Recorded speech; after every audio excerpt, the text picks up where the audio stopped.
Welcome back to the Djellab channel, ladies and gentlemen. I hope you guys are doing very well at home. Joining me today, two new faces to the channel, Benjamin Bloom and, of course, Ben Bowman. Benjamin, how are you doing? How's things? Welcome to the channel. All the better, thanks to Mr. Ollie Watkins last night. Yes. Having a lovely day. Yes, Jesus. After we are obviously filming this on Thursday, this will go out on Friday. England through to the finals of the Euros in Germany. We're there again, Gareth. 2 finals and 2 Euros now, as we'll talk about that a little bit later in the video. Ben, how are you doing, my friend? Very good, thank you. Very, very good. Still riding the wave of last night. I think everyone is. Now, as you can see by the title of this video, we're not going to touch upon the Euros just yet because we need to talk about the bottom end of the Premier League. So we're going to be looking at how you guys at home, how your clubs can stay in the Premier League next season. How to keep your club in the Premier League. We're going to be looking at 6 different clubs, the 3 newly promoted boys, and then also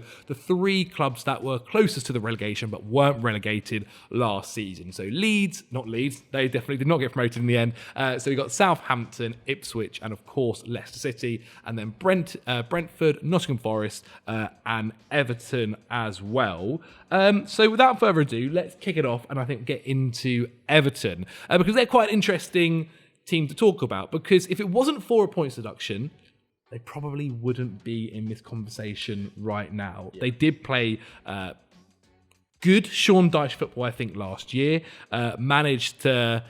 Managed to have, obviously, with all the things going on behind the scenes and the financial issues, not really being able to bring in too many players, dealing with the points deduction, they did all right, didn't they, Ben, in the end, I think? And I think there's a sense that they've kind of got through that now, haven't they? Yes. And there was all this constant kind of ribbon of you're going to have the most beautiful new stadium in the Championship, if you know what I mean. But it feels like, and we'll talk about a specific player, but there might be one big outgoing and then everything's kind of a bit more sorted. And I do agree that their FFP rules, I don't think you should be punished twice.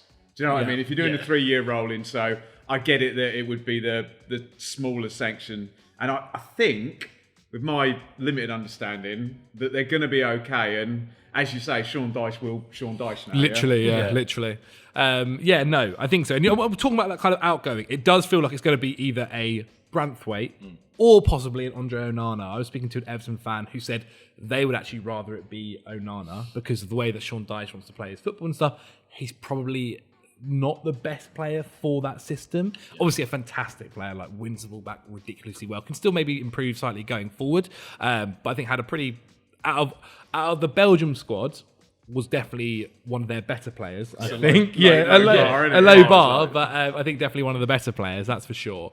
And I think a lot of fans would much rather be keeping Branthwaite there, who had a fantastic first season properly for Everton. Obviously did really well on loan previously at PSV.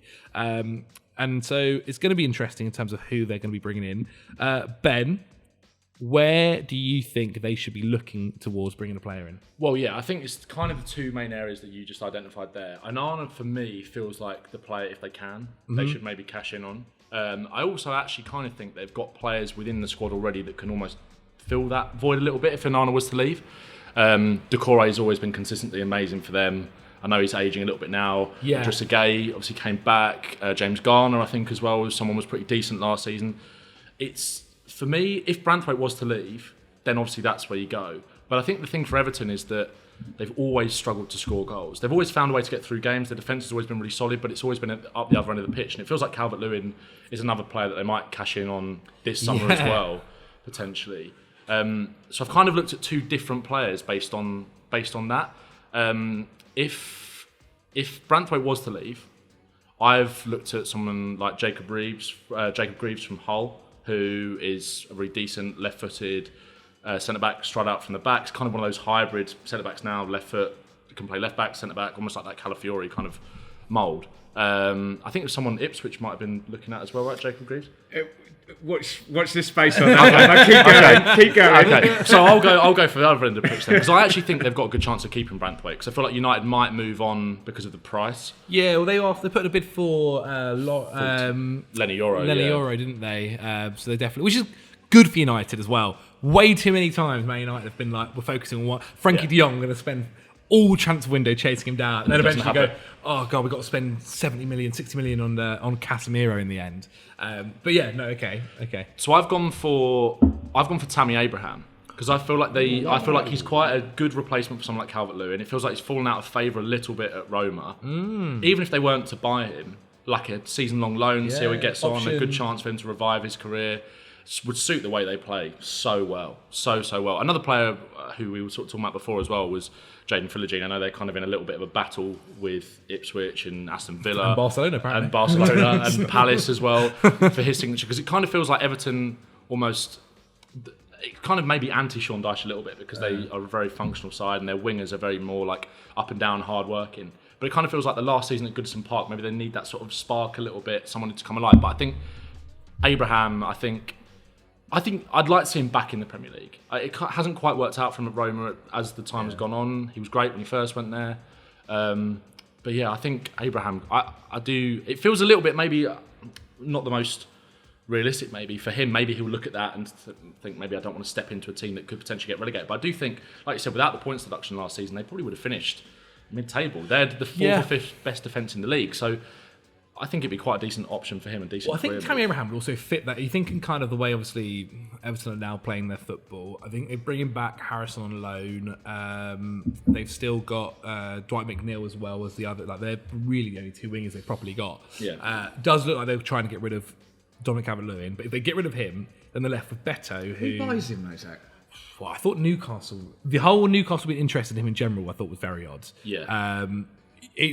I think nowadays to try and get someone to buy a player who has proven he's got a bad injury record, who obviously is incredible in the air, but throughout his career been an underwhelming finisher. Like if you look at XG as well, has always kind of performed under his XG. It's a tough sell. And that's why personally I don't think it's the end of the world if they were to keep him. He's a useful asset for them to bring on. When he is fit, he can still be a physical presence. There are some games where he is the perfect mould for. He can cause defenders really, really tough times in the air. But I still think there is an option where you could have him coming off the bench, or you could bring in a Tammy Abraham, for instance, and still have that there happening. Because the other issue is you're left with Beto, who was okay. Like I thought he started really well in the Premier League.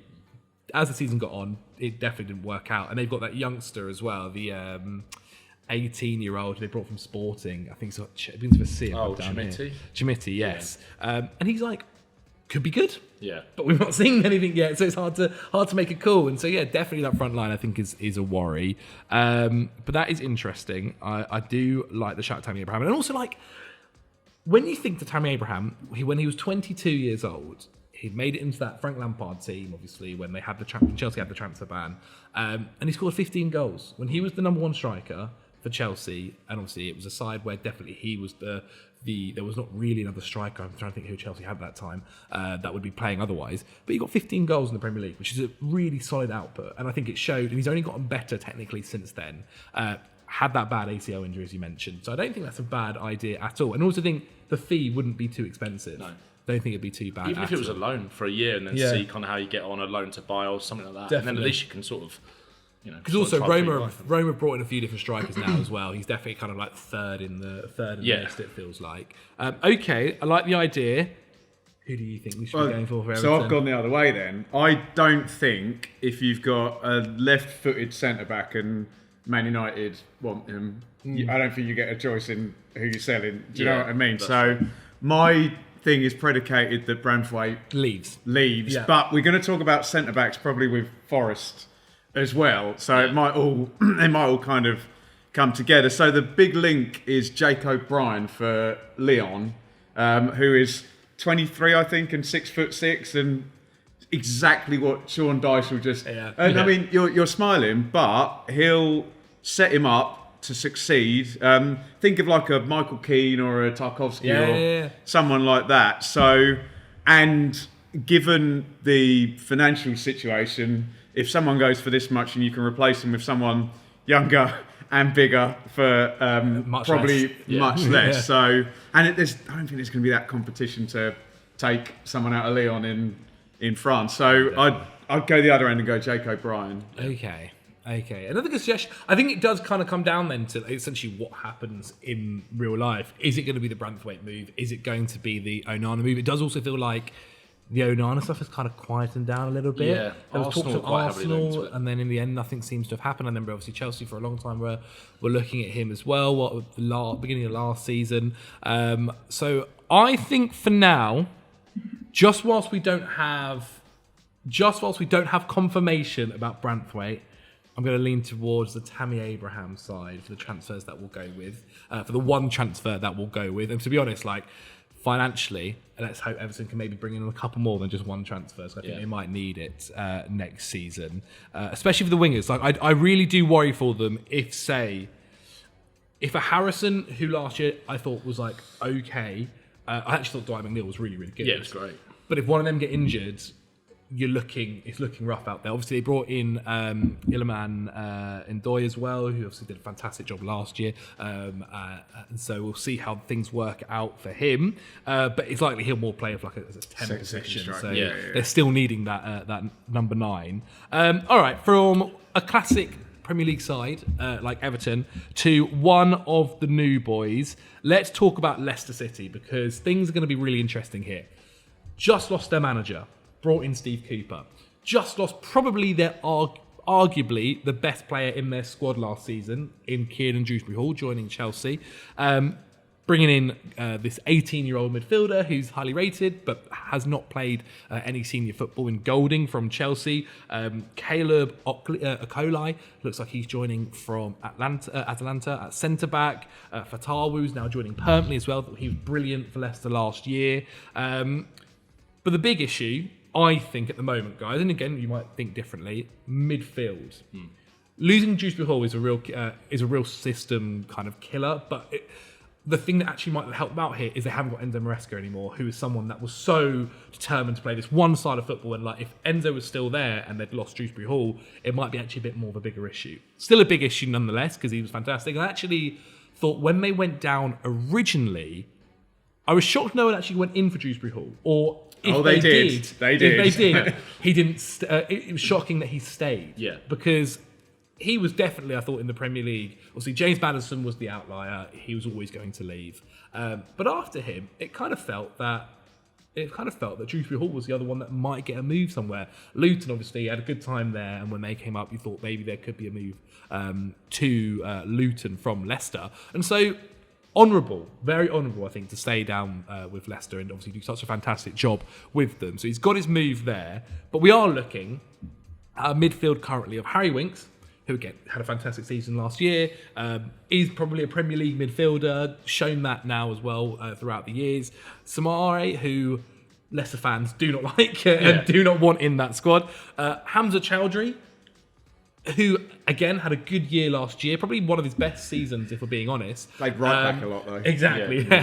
And then Golding, who's this 18-year-old midfielder, very slight, like high potential, but tough to say he's going to be playing week in, week out. So that's probably the issue that I would look at. We also know kind of the way Steve Cooper, I think, is a good signing for them as a manager. I think he does a fantastic job. Did really well with Forest, obviously bringing them up and kind of getting them to play a decent side of football as well. So obviously we started with Ben last time. Benjamin, how do you feel Leicester should be looking in the transfer market? I think you framed it really well, because if Enzo Maresca was still the manager and they were doing the fullback going into midfield and trying to get the line of 5 onto the front, you would be saying, my God. And you didn't mention Wilfred Ndidi played a lot of games for Leicester last season. There's a lot of controversy about Dewsbury-Hall because not wanting to drag this back up, but they were out of jurisdiction for FFP. If the EFL had been able to act, they would have been given an approved business plan, and Dewsbury-Hall would surely have been sold. Okay. He would have been sold surely last season. They would have said, "Look, you need to raise this money now." But he's gone. The name I came up was Matt O'Reilly for Celtic. It looks like we've all got the same name then, doesn't it? But I mean, he's got ungodly good. He's got ungodly good numbers in Scotland, which doesn't always translate, does it? But there's been a good kind of, sort of passage recently, especially with a lot of these Brendan Rodgers links, which maybe Leicester fans might not particularly like anymore. But you just make such a great point that it's not Maresca, it's Cooper, and the best I ever saw a Steve Cooper team, I mean, the Swansea team was just give it to Ayew and, had Mark Gay as well, didn't he? He'll do something. At the back there, yeah. But it was a really good counter-attacking team with Forest, with Spence and Johnson down, both Spurs players, down the right-hand side. So, does he need a creative central midfielder? I just feel you're right. It's a talisman. It's a local player who's come through. They've lost a lot more than just like a football player. They've lost, like as you said, the local was the guy, lads. wasn't He he? was the Yeah. guy. He was one the fans would look at and be like, "Well, he's ours. He's someone that's come through and obviously done such a good job last year." But Matt O'Reilly, I feel he's similar to Dewsbury Hall, but I totally accept your point that they might not be playing somebody the way that Dewsbury Hall played last season. And are we racing to get business done before a points deduction or an embargo is coming from the Premier League? quite possibly. Yeah. So, But arguably, that's the whole point in why they sold Dewsbury Hall so quickly, and supposedly to get out of this points deduction that might be happening. I mean, I dread to think it'd be a rough start to the league if you're already starting on minus points by the first. I game can't week. see how they don't get a points deduction. I can't. Looking at the numbers and what we saw, and it should have come last year, and looking at the fact that teams have been rewarded for cooperating, and Leicester did the absolute opposite of cooperating. I can't see how. Well, what's the most we saw in the end? We saw Everton get 9. And they got and eight reduced to 6. 8 reduced to 6, Yeah. and then they got given 2 extra. No, you're right. I mean, 9 reduced to 6. Was and it then 2 10 extra, reduced to 6 and then 2 extra? I think Whatever. They ended up with They got a lot. They got a lot. So I dread to think what will happen. It'd be a rough start for Leicester to be in this position. It's a big breach as well. And like they've still got a few of the players there who I wasn't like Wout Fez last time in the not convinced. Definitely had a much better season in the Championship. He really did. Yeah, lovely But old that time in the first- Championship, But that didn't he? first season in the Premier League was really bad, especially because he was the whole kind of replacement for Wesley Again, it's Fofana. Steve Cooper True. who will hide his. Whereas Yes, Enzo Maresca true, would have had true, him true. in Yeah, 15 stepping into metres of midfield. space Yeah, over on the right hand side. we're sitting in a lot more comfortable line. Interesting.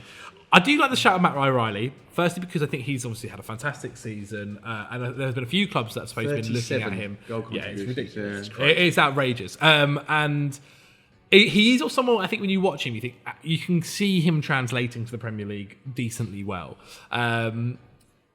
Leicester would be a fun place for him to go to. It'd be interesting to see whether he'd like to stay at somewhere where, like, Celtic obviously battling for titles week in, week out, whereas Leicester it feels like it's going to be a relegation scrap.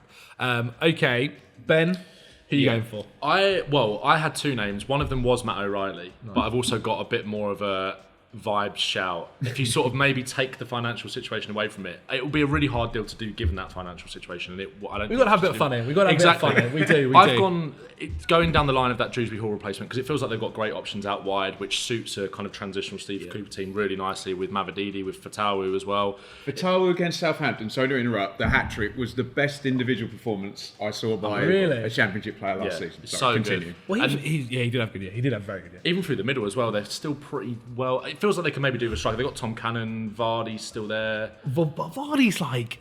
It shocked me Vardy didn't retire. I know. It really he just did. wants one last go at it, doesn't he? He does. Which he I does. He got respect. 18 goals. 18 goals last year whilst also being a substitute, so it's not too bad. Yeah, it's very decent numbers. I've gone for someone to replace Dewsbury Hall, someone who's creative in that midfield with a good engine. His injury record is a big worry. He's worked with Steve Cooper before, and it feels like Arsenal are going to want to cash in on him this summer, and I've gone for Smith Rowe. It feels like he's been linked quite a lot with Fulham, hasn't he? Yeah. Fulham's the one that seems like most likely. Yeah, at the moment. I kind of feel like Leicester maybe taking the points deduction situation out of it, which obviously you can't. I actually think they'll be quite solid coming back up, and I think that Steve Cooper is the right manager for him. He's worked with him before in a transitional based system. You saw how well he did for Arsenal, kind of arriving late on the edge of the box, which is something that Dewsbury Hall was quite comfortable at. Even though it was a more possession based system as well. I think Fulham would be a great move for him, but I also feel like with Fulham, some of the players that they've let go with Paulinho, are they going to be as strong as they were last year? Is Leicester maybe, if Leicester can sort of catch fire a little bit again and show some of the form they did in the Championship last season and manage to survive, that feels like quite an exciting project for someone like Smith Rowe. Yeah. But again, I think with the money that Arsenal might ask for, I know they got 30 million for Dewsbury Hall. How much do you think Arsenal will be asking for, though? Like, I think to a degree, Arsenal think do they have to can- go... He wants to leave. Yeah, he's not played a lot of football. He wants to play football. Arsenal never necessarily been amazing at selling players anyway, which is obviously a big gripe that Arsenal fans have. Yeah. But also, like, it's not like he's one of the star players. It's not like Arsenal can be like, look, we're losing a guy here who gets 1,500 minutes for us a season. Someone that actually, he's a bit of a rotation player for us. He contributes. He barely plays. Yeah. He barely plays. So there is a degree where kind of Leicester can go, look, here's 18 million. Yeah.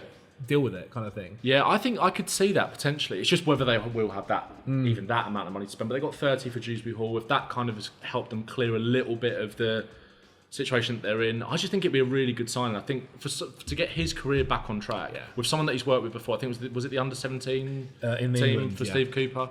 I think he'd be great in a kind of transitional based Leicester side. I feel for Emile Smith-Rowe because he's someone who I think throughout his career we have seen really bright moments. Even his loans, I think, was at Huddersfield he was at. I spoke to Danny Cowley about that. He said he was a dream. Look, I'm not surprised. Like, and again, even that one, like Mikel Arteta's first season, I think it was, where he started, or second season, where he started to use him a lot more, and he became kind of a bit more of an integral player for Arsenal. But it was kind of that transition of Arsenal, where kind of Arteta was going, okay, I don't want Lacazette, I don't want whatever. But he did seem to like Emile Smith-Rowe, and then unfortunately, at the worst times, there have been these injuries that keep coming up, and that's also a risk for Leicester to bring someone in like that. Like right now, Leicester can't afford anybody really, but whoever they do buy, they can't afford them to be out. They can't afford for them to miss risk. 6 months of football, which is a big risk. But if you get a fully fit Emile Smith-Rowe back fit and firing, you get someone who is going to be contributing to probably nearly all of your goals. Someone who's decent on set pieces as well. He adds a lot to the side. Good progressor, can dribble really well, can score any kind of finish. I think it's a nice move there. Who should we go with? I think just because of practicality, I think Matt O'Reilly would be the guy we'll go with for this one. But I do like both. Practicality over vibes. All right. Yeah. Southgate. Working all right so far. It's working all right so far. Fair, I'll shut It's up. worked okay so far. But that is Leicester City. There is also a little bit, sometimes wonder, kind of with the situation that Leicester are in right now, like they're already going to get a points deduction. Is there a party that just goes, all right, let's just double down? Spend as much as we can, bring all the guys that we get to make sure that we get more than enough points to I think survive. that They're gonna stressed do a Steve league. Cooper, Steve Cooper out enough at Nottingham Forest already. True. Approach. Very, very true. Do a Leeds where the owner's like, we lived the dream. Very, very true. Before we go to... We'll actually touch on Brentford before we do Forest. Because I think things are quite interesting at Brentford at the moment. They were unlucky to finish where they did, in my opinion. I think they were actually better than to be so close to the relegation zone. I think, again, if you look at all the stats as well, by expected points and everything, they actually finished closer to 10th place, really. They've got someone who's a fantastic manager that still kind of shocks me, hasn't really been picked up by one of the bigger boys. Like, I thought Liverpool might do a little bit more kind of, at least, I guess maybe we're not privy to what goes on behind the scenes, but I kind of thought you might hear something that Liverpool are looking into him. And so in Thomas Frank, this being. And so, again, this feels like a club where the issue hasn't happened yet, but it will once Ivan Toney leaves. That feels like the big thing, right? They've brought in a guy called Igor Thiago, did very well, 23 goals for Club Brugge last season. Penalty specialist, I think is the way to put it, and very good in the air. I wouldn't maybe comment too much on the other side of things because a lot of his goals were very much either headers or penalties last season. And so, arguably, that position has been fixed. However, he then did his ACL. So he's out for a little while as well. So things up top for Brentford might be interesting. There is a little bit of me that also thinks, maybe Toney doesn't leave. Do you think? Maybe they wait till January. Like, eventually, I wonder how much of a thing where Brentford could go, okay, look, we can either get 35 million now, or we sell him for 20 in January. Because obviously I think his contract ends at the end of this coming season, if I'm right. I think so. Yeah, he's got one more I think left. that's the whole reason why essentially they are in a reason to sell him this year. And obviously there are a lot of interested clubs, Manchester United, Chelsea, Arsenal, have all spoken about him. And maybe it's because he's with England and the Euros, nothing's concrete's happened yet, but it does feel like it's dragging on a little bit. And obviously pre-seasons for clubs have already started. And anyway, okay, so striker does seem like the mould at the moment. They've still got Mbeumo. I think he actually might end up being on the move as well eventually. I think he's highly rated. I think it's got huge potential. And they have also looked at the likes of Antonio Nusa, another player at Club Brugge, as well, doing some incredible things, high potential. But that is the context around Brentford at the moment. But I don't think that is also the 100% the position. There are definitely other ways on the pitch that they can be looked at. Ben, take us away. I thought it was really interesting that, obviously, kind of speaking on it from a Tottenham perspective, that obviously Tottenham and Brentford were kind of in that battle for Archie Gray, and I find it really interesting that Brentford were so keen to bring him in, and it kind of maybe made me think about what sort of player they're looking to. And I know you can't judge the order in which players come in as the order in which they view them as a priority within the squad, but it was interesting that was kind of the player they went big for at the start. Obviously, like you said, they've kind of replaced Tony. I still think Tony moves late in the window. Yeah. I do think that, again, Tottenham are one of the clubs that have kind of been sniffing around him. I can just see him sitting tight, and other clubs sitting tight, knowing that he has to move, and then trying to strike like a cut price deal near the end of the window. So I still think he'll move. I think Brentford was so unlucky with injuries last season as well, which is a massive part. And Mbeumo was out for quite a while, wasn't he? And I actually think, even if Igor Thiago is out for a while with that ACL injury, if they can get Visser and Mbeumo fit, they've got Kevin Schade as well, who's really dangerous on the break. I actually thought that kind of fluid Brentford front three was actually quite nice when they were able to get all those players on the pitch without Tony. So I've gone for. I think they're okay in those areas, especially if they were to bring in someone like Nusa. That'd be an amazing signing. It kind of fell through because of his medical, wasn't it? There's a lot of players that Brentford and Tottenham have both kind of been in for at the same time. So with Gray, the player as a result of that I've put forward is actually Ethan Ampadu, because I feel like they might look at someone that can play in midfield, in defence, has played at centre-back obviously a lot for Leeds last season, kind of came up more as a midfielder, didn't he? He played right-back as well. He's played wing-back at times. He's played everywhere. Yeah. Obviously, he's a centre-back, isn't he? Yeah, I think so. He played predominantly centre-back for Leeds, but it's like someone who can step in there, good on the ball.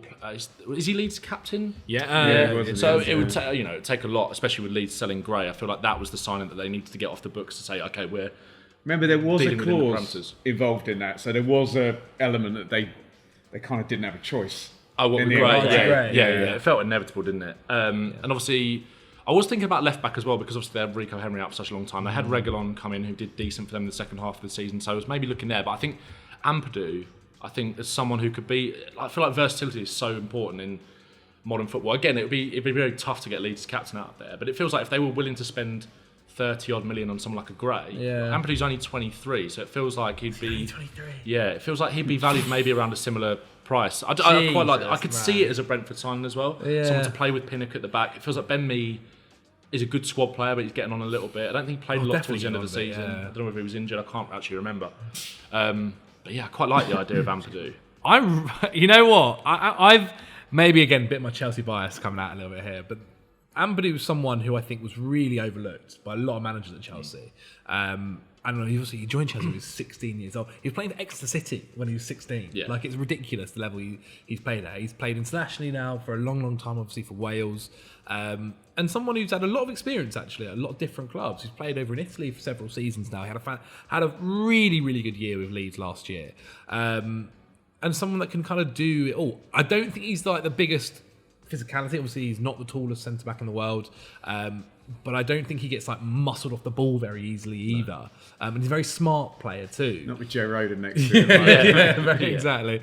But I do like the suggestion for it. And someone who I think I still think he just goes under the radar for a lot of people. I think he started getting a few more plaudits last year, as you do obviously with the Leeds side that were kind of doing well for a large majority of the season. I just wonder, I wonder whether Leeds will be willing to, Somerville's someone that's being looked at by a lot of clubs. If he eventually leaves, I reckon Leeds if he eventually leaves Leeds, I reckon Leeds then just shut the door. Yeah, no more allowed out, really. But okay, Ethan Ampadu, I like the suggestion, I really do. Ben? I've gone down the Tony road. I just feel Brentford are a club that it's just in the plan to sell the star player. We were talking about this before we started filming, that they actually enjoy the cashing in on and the rebuild listed them as Hogan and Mopai and Ben David Raya as well, etc. And I think they made the preemptive strike because the deal was done in January for Thiago, wasn't it? But you say he's injured. Mopai was there, obviously back on loan, and they had an option to take him and have just chosen not to. So Everton, that's obviously done, isn't it? Yeah. So I'm going to suggest Josh Sargent from Norwich, which people are just going to think I'm just an Ipswich fan trying to remove Norwich's best players. But there's about 5 players at Norwich, and they're probably going to have to sell 2 of them, like Johnny Rowe, Sarah, Sargent, etc. I've only named 3, but my brain's going blank. I don't think Sargent's a replacement for Ivan Toney. Ivan Toney's fantastic, and he will. All those clubs you listed, why would they not want him? And scoring no-look penalties for England in front of millions of TV audience helps with your price. Like we knew he couldn't do that anyway. But I just think for an extra bit of squad depth, I think Sargent.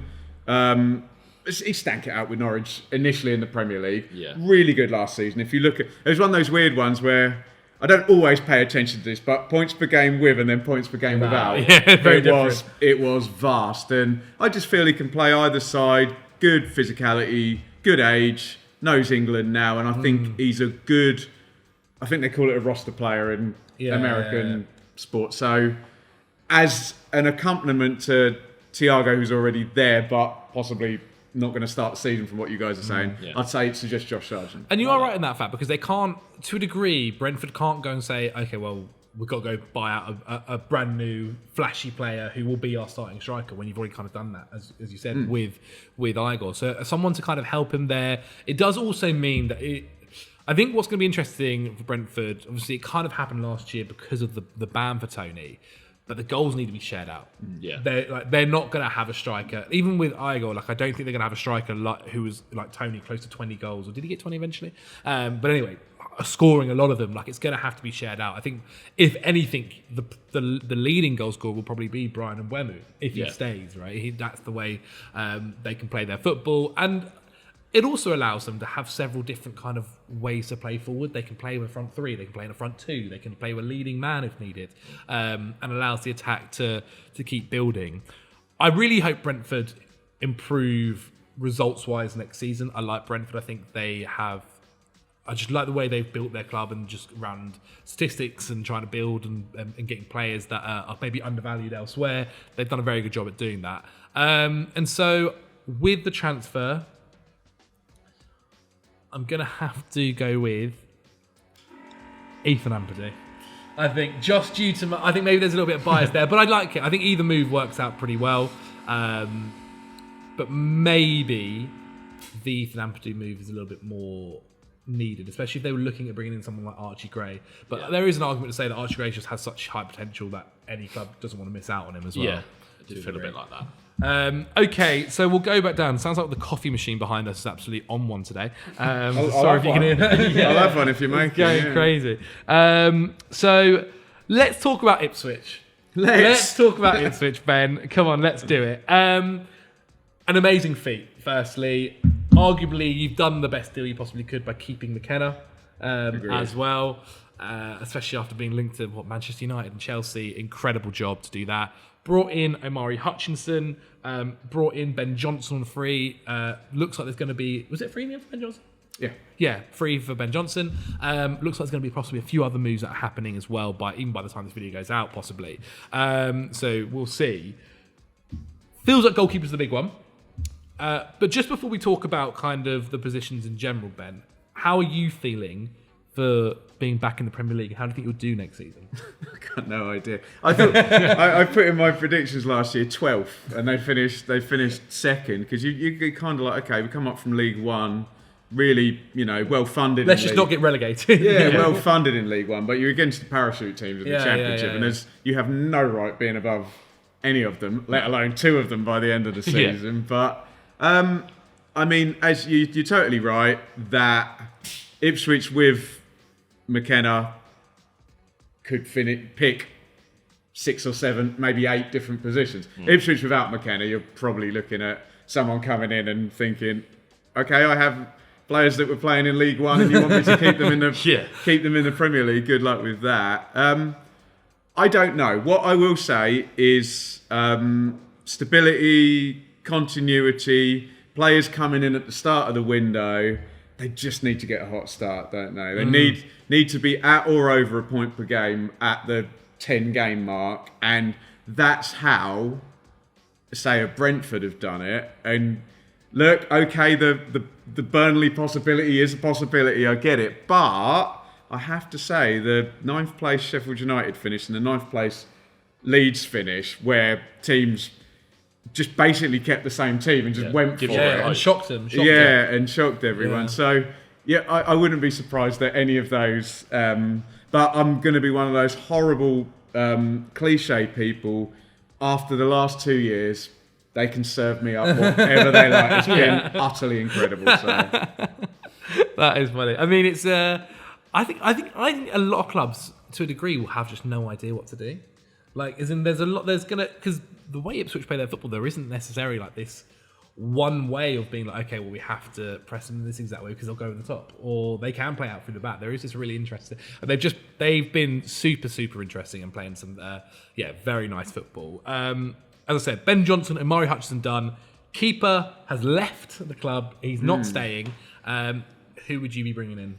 Well, just quickly on the other ones, we're possibly expecting that Liam Djellab will be in From Man City, at some point, maybe before this one goes out. Do you think he's ready for a Premier League?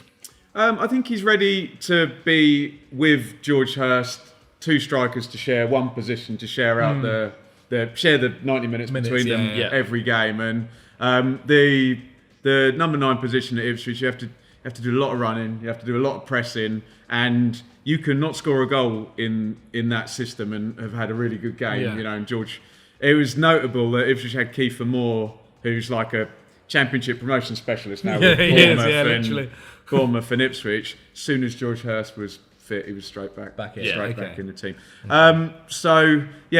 Goalkeeper was just incredible last season because Christian Walton was the Golden Glove in League One, and our reserve goalkeeper from Salford all of a sudden gets the shirt because Walton gets injured, and we start playing out from the back. And I'm sure you've seen the famous Coventry goal and the one against Hull as well. So if you're scoring goals, then there's a lot of other attacks that you're not seeing that are starting from the keeper. So it just does seem completely vital. The big link is Carl Rushworth from Brighton. Never played at Premier League level. And do Brighton want to sell him, or is it going to be a loan? I know Dean Henderson did well on loan for Sheffield United. Thomas Kaminski might not be as good with his feet, but has played a season in the Premier League with Luton in similar standards. He was actually very good for Luton. Shot stopping wise, he was very good. Very, very good. And we keep hearing that Kieran McKenna knows David De Gea. So I'm just going to... you want your vibes picked. Yeah, that is the vibes You want your vibes picked. But I don't know. I think Rushworth is more McKenna, but Brighton just charge zillions for their players, don't they? Yeah. I don't want a lone goalkeeper. Do you know what I mean? I'm sounding selfish commitment. now. You want someone to come in and actually be the... So maybe Kaminski. By the way, Luton were interested in Christian Walton at the start of last season. So it could be... A little swap deal, maybe. FFP deal where you know what I'm saying. But we'll pay you this amount, you pay us that amount, but it's basically a sort of... exactly. But they need a central midfielder as well, because I literally, I forget who it was Birmingham podcast I was talking to the other day. How did you get promoted with Massimo Luongo and Sam Morsey in midfield? So I do both like what, 32, 31? Luongo, Tottenham legend. Yeah.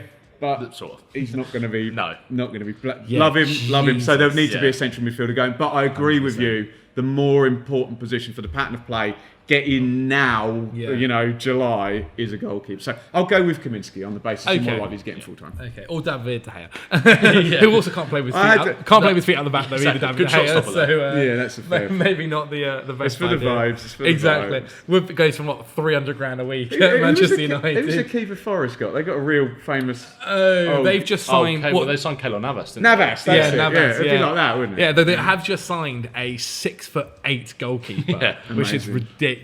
Okay, Ben, was goalkeeper the place that you went as well? It was not. So yours is definitely the pick here because I've gone on pure kind of sentimentality and vibes.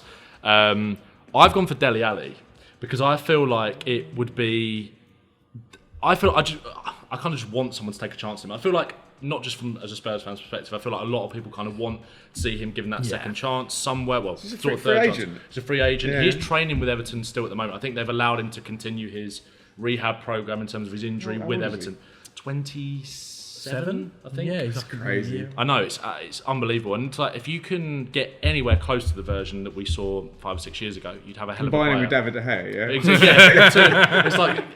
yeah? Two almost like career mode kind of signings on people. But it's like It worked for Ross Barkley. it did work for Ross Ross Barkley. And Barkley. that was kind of Yeah. in my mind. It was like the Ross Barkley sort of remontada, like 2.0. I was just like, I feel like McKenna, with the kind of environment that he's created at Ipswich, it feels like that'll be a great sort of dressing room for him to step into as well. And I think we all just kind of want to see him back. And I think the Ross Barkley thing definitely kind of influenced the way I was thinking about it. You kind of want that story again a little bit in the league.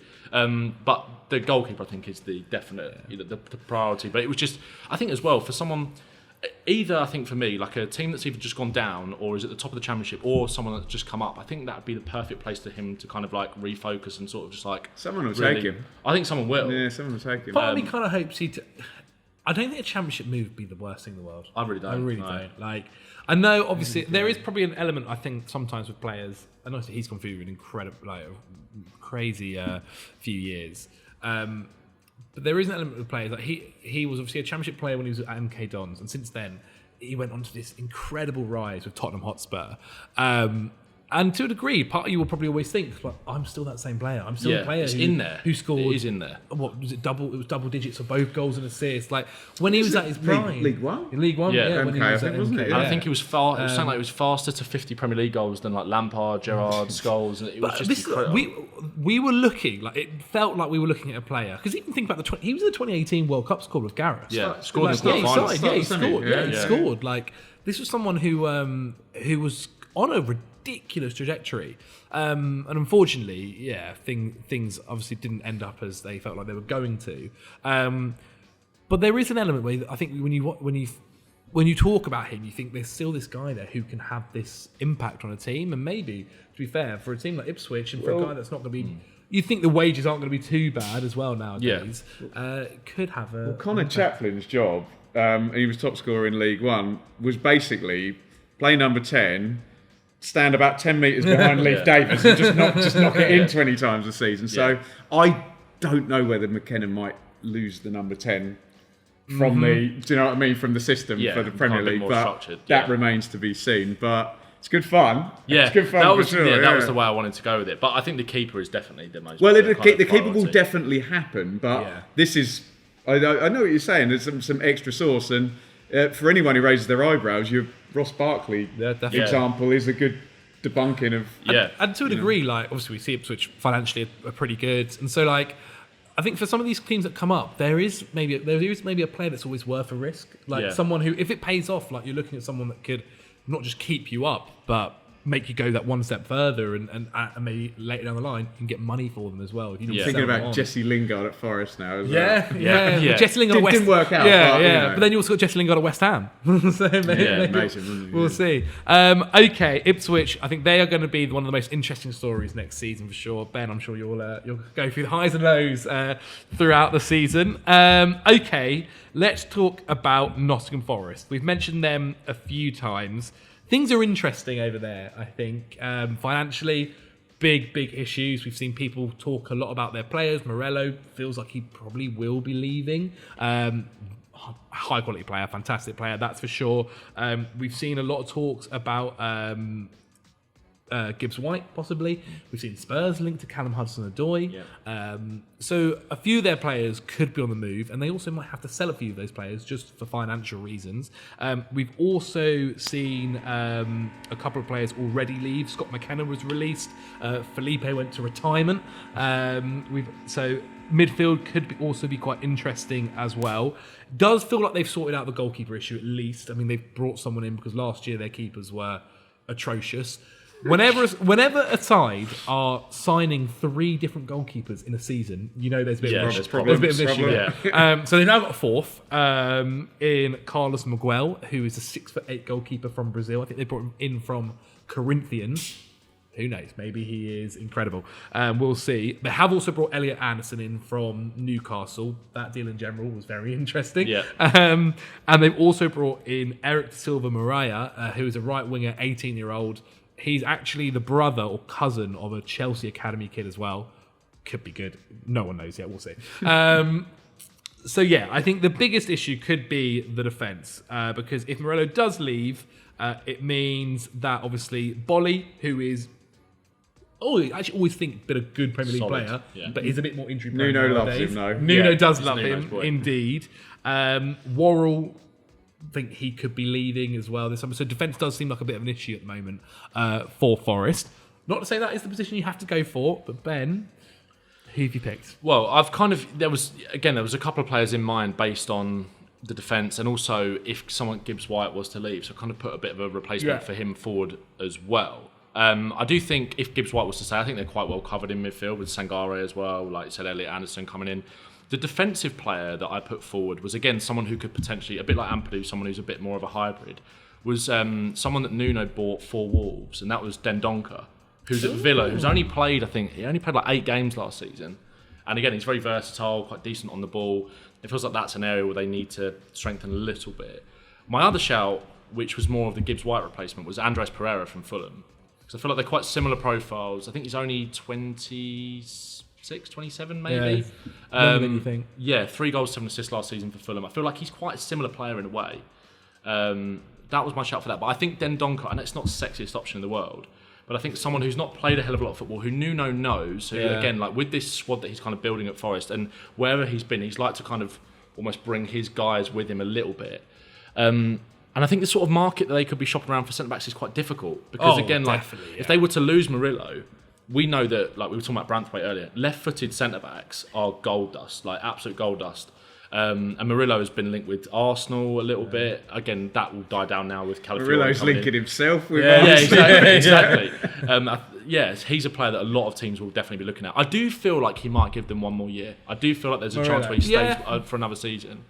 Again, out wide, I think they're fine. I really like their attacking options. I think Hudson-Odoi will stay. The Tottenham thing kind of calmed down a little bit. Again, another player that we sort of talked about earlier, that if they were to sign a winger, someone who'd be really exciting for them would be someone like maybe a Jaden Philogene, who I think I'm surprised they weren't kind of in the ring for that little bit if Hudson-Odoi was to go. Which wasn't there?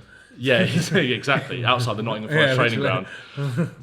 But I think, it's not the sexiest option, but I think I'll go with Dendoncker. It's quite he only played a handful of games at Villa last year. Squad player there, he might be looking for a move. And Nuno knows him. I think that could be, that's quite important. It's good to have allies. An early shout for me, by the way. Nuno's not there by Christmas. Yeah, I think you're right. I think Nuno. He did a great job. He did do a really decent job to kind of steady it a little bit. And they looked dangerous in certain games. I think Mr. Forest, Marianakis. And also Forest fans, I don't think, were quite liking him by the end of the season. Okay, Dendoncker is an interesting one. Very interesting. Worth mentioning as well, obviously, they've got Chris Wood up top and Awayoni, who, when he's fit, is amazing. Unbelievable. Really When he's not fit, Chris Wood scores a hat-trick against Newcastle. So, what is that? I was thinking the strike. I kind of didn't go down the strike route. So I feel okay like Chris at the Wood is, moment. Chris Wood is still a decent enough backup if one year's going to be injured for half the season. And to be honest, if Awayoni had stayed fit, I reckon someone would have bought him by now because he's very a very strong Premier League forward. Okay, Dendoncker is a good suggestion.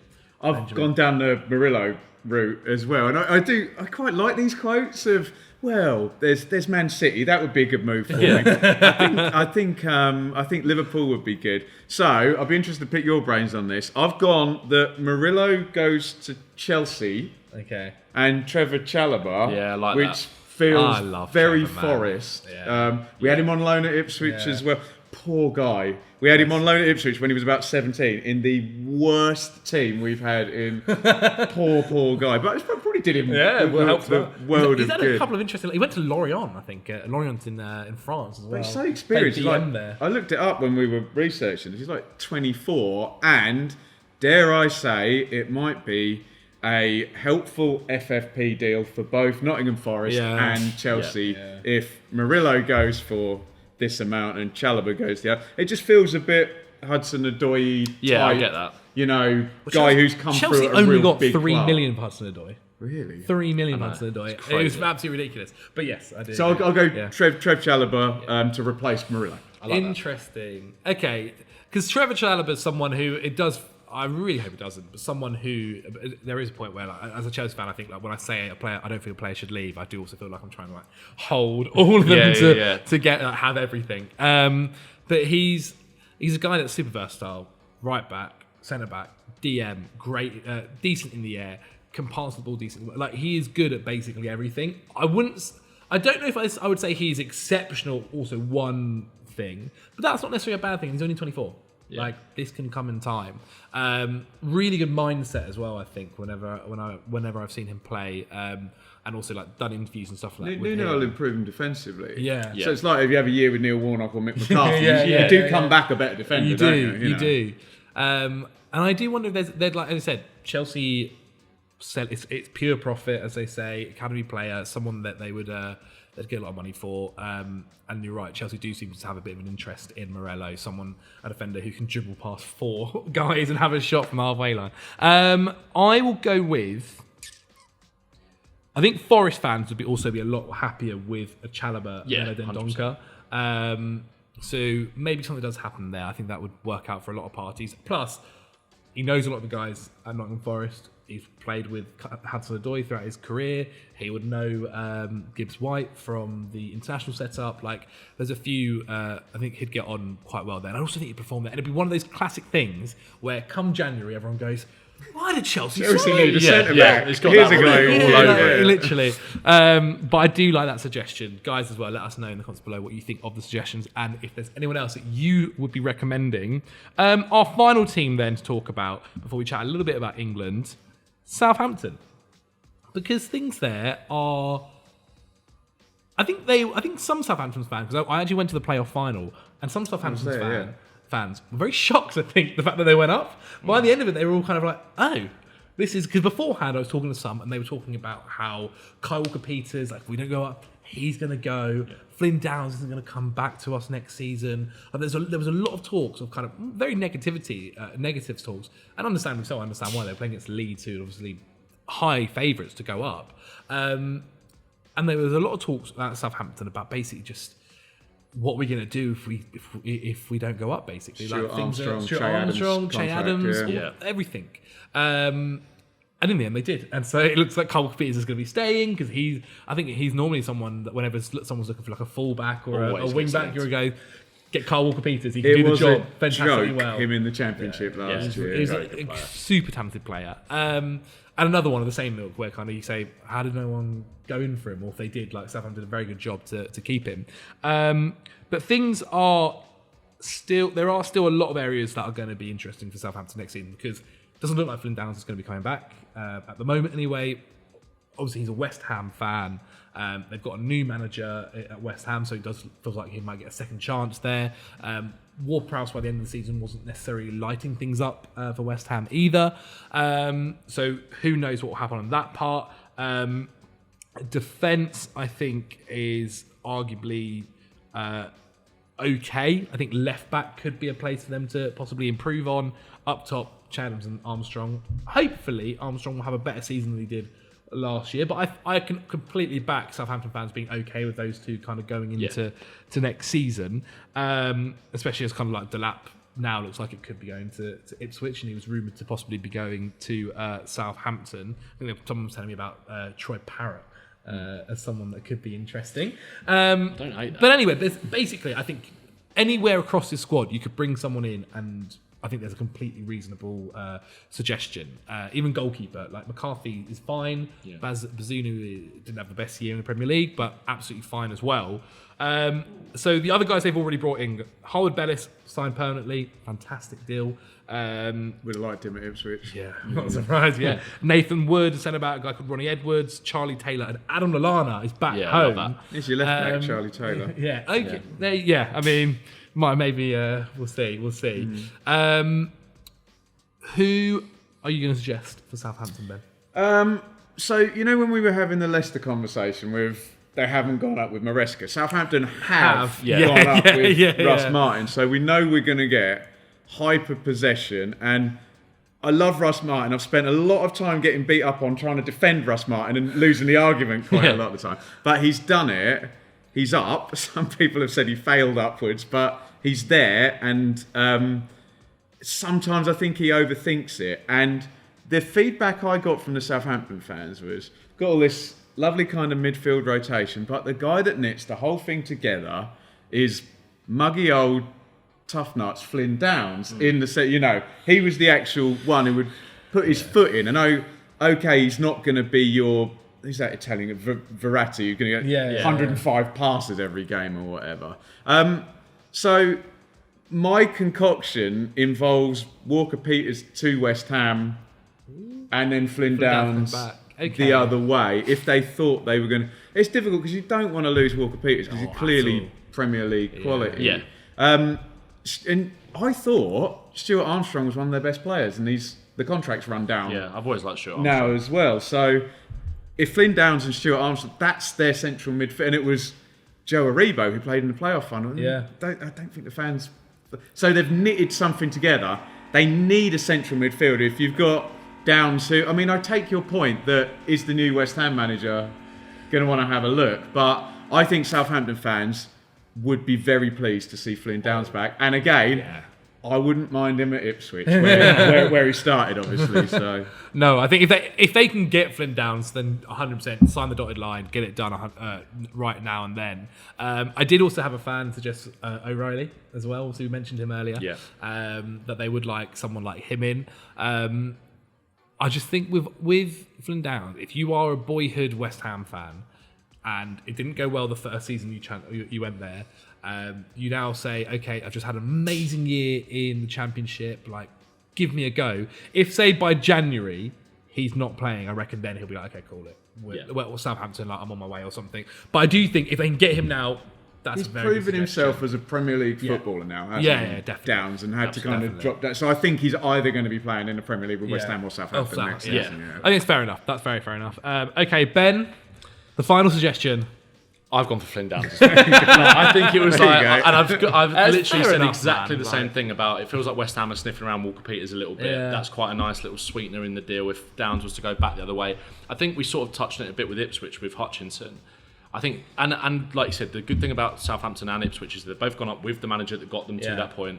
I think keeping that squad together is the most important thing. Burnley did not keep Martin. No. Did not keep Teller. Yeah. There was one more as well they had on loan, but I totally agree. Yeah, and their midfield options do feel a little bit like with the Rebo with Will Smallbone as well. I think a little bit as well. So it's like, and Stuart Armstrong's contract situation, it feels like that's the most sensible one, and it's one that will keep the fans happy and sort of rejuvenate. So yeah, I literally went exactly the same route with the West Ham because they're also like the thing is with transfers nowadays, like you end up spending so much money and stuff, and it's very rare you can go into a transfer going, oh, I know for a fact this is going to work perfectly because it did last year. Yeah, Amari Hutchinson being one, like it worked. Obviously, McKenna did an unreal job, kind of managing him, bringing him into the side gradually, and he did do very well.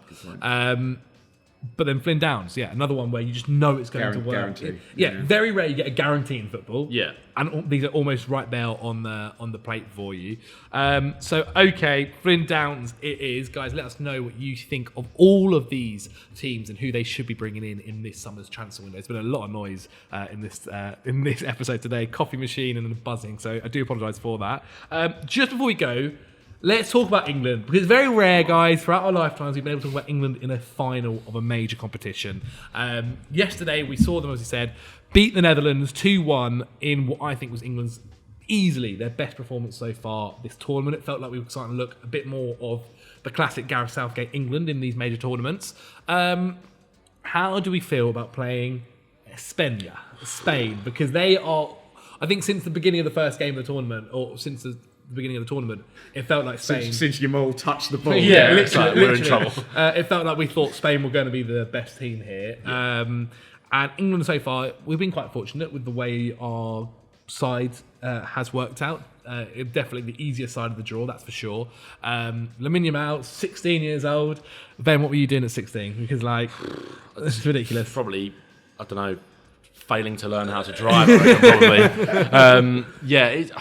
He's an absolute joke, isn't it? It's an incredible story as well. And for him to kind of, like with the Rabiot sort of narrative, that story the other night as well, of him sort of sending the shots out to Yamal and him to respond like that at 16 years old to do that is incredible. I think Spain generally, and England to be fair, are quite good lessons of having someone as a manager who's come up through those youth ranks. And I kind of think that is I heard someone say it the other day, I kind of feel like that's the method that a lot of national teams will Germany start to go with now. Joachim Löw. Yeah, as well. I think they'll continue to do that. Do you think it'll be Lee Carsley next time? Yeah, it could be. I think it might be. Really? Yeah. There's no correlation between being a good club manager and Yeah, being do a agree. completely Do agree. different Yeah, job. so Totally different. agree with you. Yeah. But yeah, Spain have been really, really exciting. I think, like you said, like with England last night, I don't just think that was the best performance of the tournament. That was the best England I think has played in years, like a In a few while, tournaments. yeah. I think we just. I thought we were actually okay in Qatar. Yeah, we were. I thought we were okay. And I actually think I think Gareth's best ever England performance Ukraine? was, no, I was going to say France, when we lost. Yeah, we Really? were I thought very we good. were Yeah. really good. We just, if Harry Bellingham Kane... was, If Harry Kane scores that second penalty, like, I think we've it's a gone very to win different it. conversation. Yeah, momentum we was don't go on with to do us. very well. Yeah.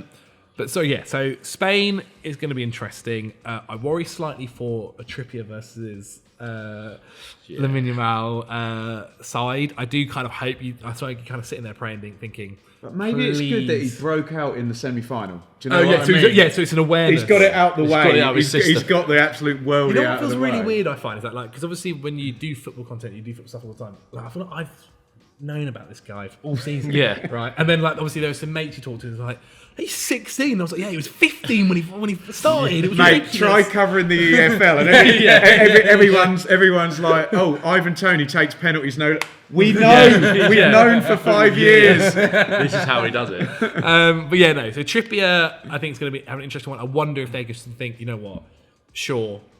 Yeah. If you're going to start a game, it's going to have to be this one, maybe. Obviously, did so well in the last final, scoring that goal.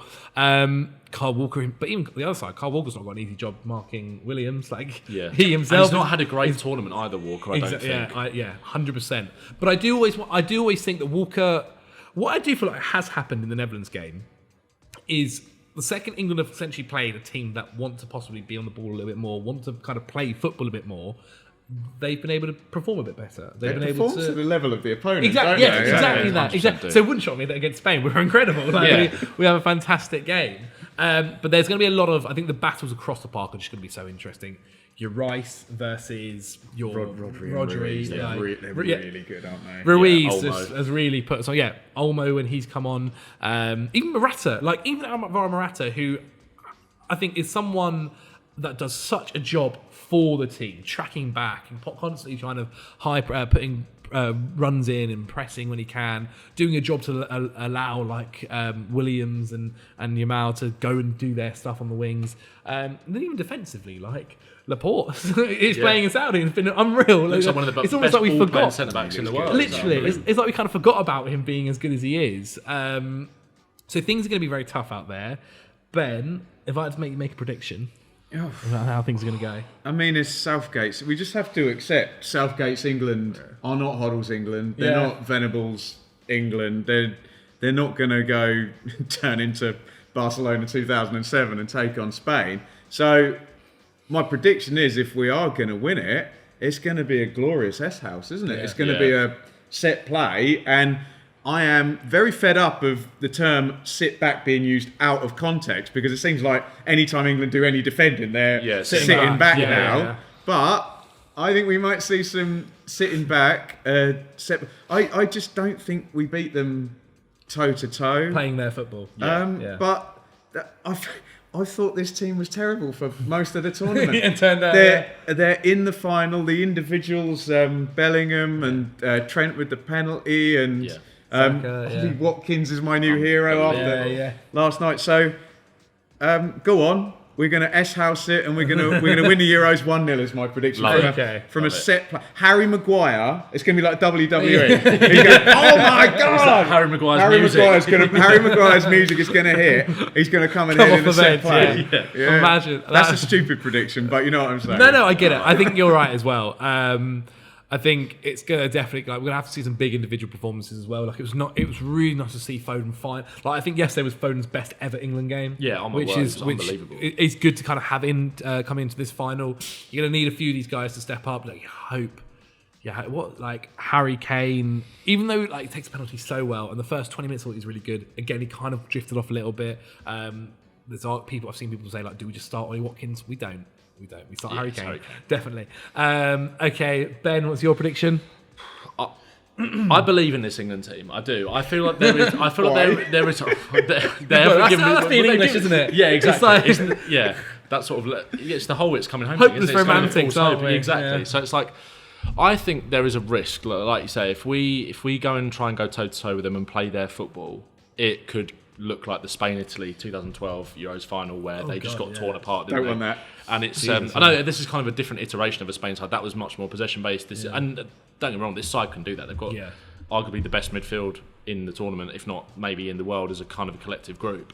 So there is a risk of that. And also, when it comes to the final, I don't care what football we play. No, I agree. I do not care one bit. It's disappointing to see the way that we played in the lead up to it because you know we can be better. That's the thing that's kind of hurt the most, is that we're better than this. And what you saw last night was, I think, the finals are normally terrible games. Oh, exactly. Like you think of and it was disappointing the way we managed that last final. I think scoring so early and then really sort of sitting off and just we didn't irritate me. Yeah, and but I think obvious one what to do as one well, pattern we've sort of seen a little bit in this tournament as we've grown into it, and I think it's been very evident in the last two games especially, is learning from that tournament a lot, and especially the final. I think we saw that with the penalties, the kind of psychology behind that, the whole buddy system and looking after the players and kind of empowering them to succeed rather than to fail, and not just relying on Harry Maguire going and smacking a penalty in the top corner. It was all very like psychologically well mapped out and planned, and the games have been managed quite well. I think, again, when it's got past the quarter-final stage, we sat back a bit against Switzerland in the second half, but when you're playing good teams like the Dutch and Switzerland, the game ebb and flows a little bit like that. You have to defend it. You can't spend 90 minutes not defending at all. There's, the same people who say we're sitting back say Mark Guehi's been our best player in the tournament. Yeah, well, exactly. Go figure, yeah? Exactly. And also, Southgate's substitutions, which is something that people were very critical of him in the group stage, have come and paid dividends in the last few games.